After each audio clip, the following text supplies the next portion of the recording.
Liberal media claim Trump's approval rating lower than Obama's was. Miss one huge detail. Ever since the media reported that President Donald Trump's approval rating is much lower than former President Barack Obama's was during the first year of his presidency, the left has been celebrating. However, their little party was interrupted when one major detail surfaced that they failed to mention. Although the mainstream media has lost credibility thanks to its incessant biased reporting, major news outlets are still trying to lambaste President Donald Trump in an effort to turn supporters against him, just like they tried and failed to hand the election to Hillary Clinton on a silver platter. The MSM refuses to acknowledge that their latest polls are yet another attempt to grasp at straws.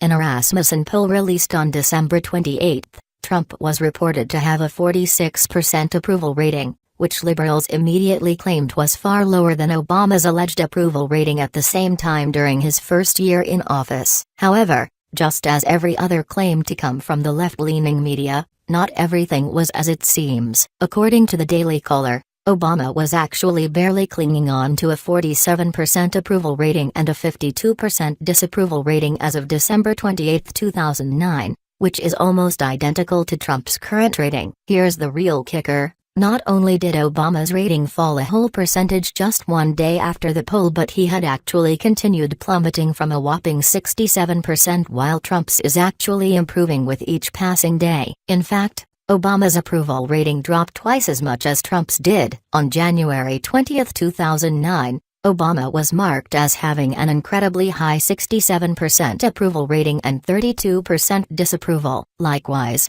Trump's inauguration day approval rating was only 56% with 44% disapproval. However, Obama's approval rating steadily dropped throughout his first year in office while Trump's only initially declined before hitting a sharp increase in November, which continues to rise.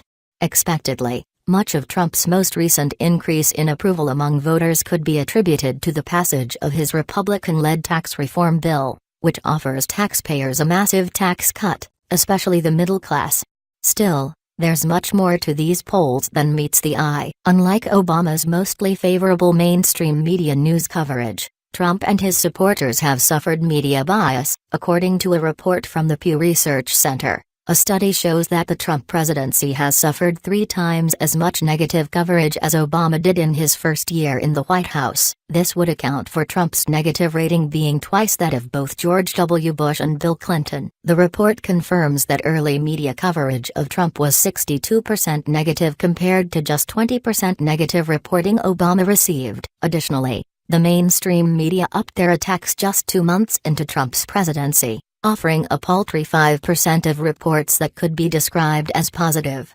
Of course, not every record Trump set was against him. In fact, thanks to our current commander-in-chief, U.S. unemployment is at a record low and holding throughout the holidays, reiterating Trump's fulfilled promise to bring jobs back to American citizens. Ironically, it was Obama who said Trump couldn't accomplish this allegedly impossible feat before the 2016 presidential election. When somebody says, like the person you just mentioned who I'm not going to advertise for, Obama began, referring to Donald Trump, according to the Gateway pundit, that he's going to bring all these jobs back. Well, how exactly are you going to do that? What are you going to do? There's, no answer to it. He just says, I'm going to negotiate a better deal.